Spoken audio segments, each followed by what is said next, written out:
What happens when the universe's deadliest killing machines end up coming face to face with Earth's mightiest heroes? Well, you get the crossover event of the season, as the superstar creative duo of Jonathan Hickman and Esad Ribić re-team once again to bring us Aliens vs. Avengers. What'll happen next? Well, let's hop into issue 1 together and find out, shall we? So then, as we join the book, we see two creepy Shi'ar-looking scientists conducting horrible, unspeakable experiments on some poor Kree prisoner. In fact, as we discover, he's not the only one. These guys have been very busy trying to refine the implant process in several of the Marvel Universe's most prominent alien species. What are they implanting? Well, 3 guesses what. The dastardly duo's evil experiments end up coming under attack, however, when their lab is assailed by several massive ships from the Wakandan Space Empire. Yes, that's right, the Wakandan Space Empire. It seems that we are indeed in space and far in the future, as we are introduced to a much older King T'Challa as well as his son, the Prince of Wakanda, Azari. As we soon learn, it seems that the mad science that these Shi'ar guys were conducting has ended up spilling out through the rest of the universe, including planets within the Wakandan Empire. Several worlds have already needed to be quarantined, and from what you might be wondering, well, isn't it obvious? The aliens, of course, the Xenomorphs themselves, which are already crawling around this station. Obviously, old man T'Challa and his son are more than equipped to take out a couple rank-and-file soldiers, but that's the problem with the Xenomorphs, aren't it? For every one you see, there's about 100 you don't. These mad scientists were smart too. They were sure to purge all the data from their systems, meaning that the Wakandans are only able to get a small picture of what their actual big plan is. But wait, a twist, and a pretty big jaw-dropping one too this early into the story. Turns out these Shi'ar scientists aren't actually Shi'ar at all. In fact, they're not even human, they're synthetics like the ones from the Alien movies. And even though Black Panther and his people managed to bust up their lab this time, it doesn't matter because they've already launched several pods into the greater universe filled to bursting with Xeno eggs, as well as several infected test subjects which will end up spreading the alien plague across the known Marvel universe. Meaning that this bug hunt right here that T'Challa and his son have embarked on is just the tip of a much bigger, much nastier bug hunt still yet to come. In fact, the king himself even wistfully waxes poetic about how he had hoped to deliver a golden empire to his young son after a reign filled with peace and inactivity, but unfortunately it seems that the gods are cruel, and indeed they are cruel, as we see one of those pods making its way towards Earth. It's here too, the book, to its credit, actually goes out of its way to explain how the alien Xenomorphs actually work within the Alien movie universe. You got your face huggers that lay eggs inside poor unsuspecting victims. They end up getting chest bursters that erupt from their body. They grow up into the big nasty soldier aliens, who end up building colonies to protect their queen alien, who, as the name might suggest, ends up laying even more eggs. In fact, as we see through a montage, Earth and the surrounding area were actually hit with several of these xenopods, meaning that there are multiple different colonies all sprouting up at once in record time. The human cities all fell pretty quickly amidst this chaos despite their super heroic defenders, and it wasn't just the human cities either. Atlantis fell. Krakoa fell after the mutants left for Mars, leaving only Apocalypse to defend it. Even the Inhumans of New Attilan were no match for the Xenomorph threat, and also, geez, is this Hickman being the first person to write about the Inhumans since Donny Cates killed them all? I feel like it is. In the end, only one human city was the last bastion for survivors to call their home. How did this place manage to avoid ultimate destruction? Well, this city was described as the house that Weyland built, as in Peter Weyland of Weyland-Yutani. Now, you'll have to forgive me, I'm no Alien Expanded Universe expert, but I do believe this character is pre-existing and from the Prometheus tie-in comics. Now, flash forward even more time and we see an elderly Hulk having a meeting with a very elderly Carol Danvers Captain Marvel. As far as we know, these two are some of the very last superheroes actually left standing after the massive war against the Xenomorphs. We learn via this conversation that the Fantastic Four are dead and that they died in a very miserable fashion, which I'm sure must have been very hard for Hickman considering he loves them so much and always manages to work them into his stories. On his deathbed, Reed Richards made Bruce Banner vow to protect his daughter Valeria at all costs. Bruce has done everything in his power to try and keep this promise, but Valeria is every bit her father's daughter, meaning that she is incredibly smart, incredibly forceful, and equally stubborn. It seems that Valeria actually used her phasing powers to go on a special scouting mission inside the alien hive to try and recover an egg for one of her experiments. The mission went long, and when she finally does end up returning to the final city, she ends up bringing a ton of aliens back with her, meaning that Hulk, Captain Marvel, as well as Miles Morales Spider-Man all get dispatched to try and save her. I love this scene too because we have the ultra stark, white, very clean Fantastic Four technology juxtaposed against the blighted hellscape of this post-apocalyptic alien invasion world, and just, it's beautiful. It's so chef's kiss. Hell, the book even remembers to infuse a little humor, heart, and humanity into the mix too when Valeria snaps at Bruce saying, "Jesus, I am a 45-year-old woman, would you please stop babying me? I have 2 divorces under my belt. Because apparently people have emotional needs that I am just not equipped to meet because I'm too busy focusing on science." Wow, she really is Mr. Fantastic's daughter, isn't she? When Valeria returns to the base of operation, she goes over all the different ways that the superhero community has been failing in fighting the Xenomorphs up until now. At first, they tried to fight them straight up in a land war, which was never going to work. I mean,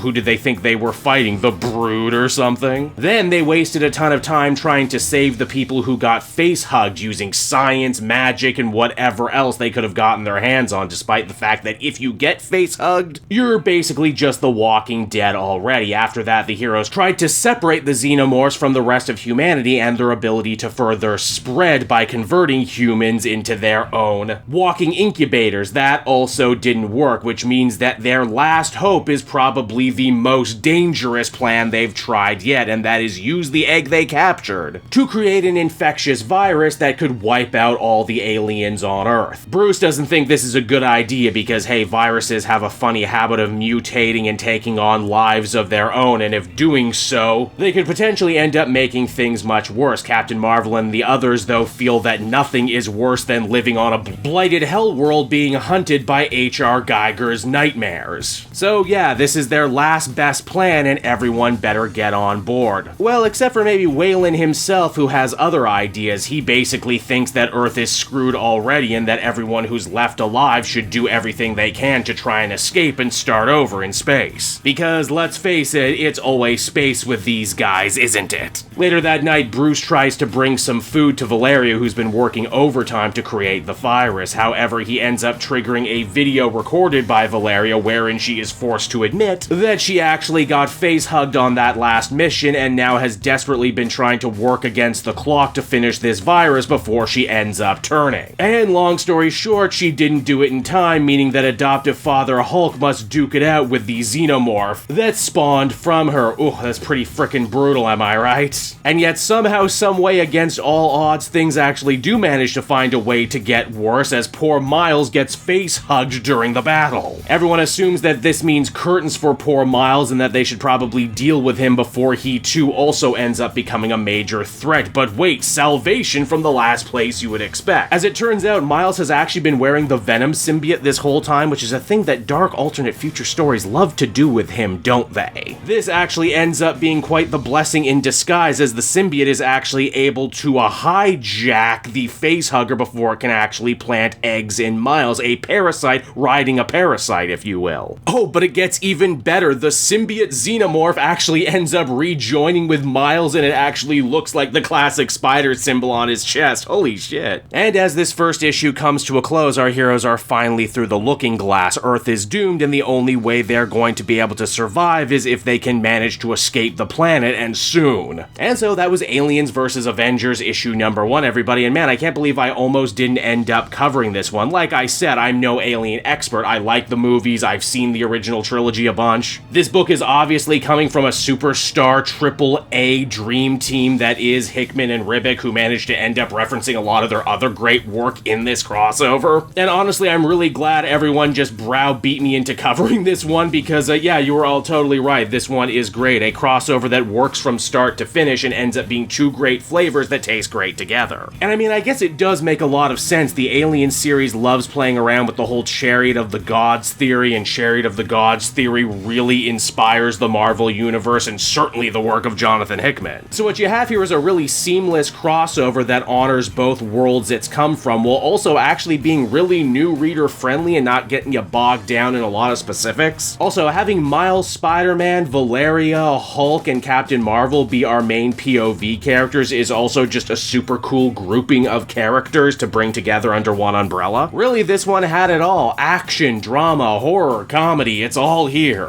And because Ribić is drawing it, it looks absolutely amazing too. Overall, I think I'd feel comfortable giving this one a 9.5 out of 10. This is really solid, and I can't wait to see what the next issue brings. Hey there everyone, it's your pal Cape Joel again, and if you're seeing my face right now, that means you watched to the end of the video, and I'll always be grateful for that. Retention helps in this crazy YouTube game, and so does becoming a patron. If you head on down to the description, you can find a link to my Patreon page. Recently just redid all the tiers. A lot of cool stuff offering up there, exclusive commentaries, exclusive polls, behind the scenes concept art for Capes and Quest. That's the brand new D&D show I've started soon. Never been a better time to become a patron. You can become a patron for as little as $1 a month and help the channel grow and, help me continue to deliver content like what you just saw. So I want to thank you all, and I will see you again next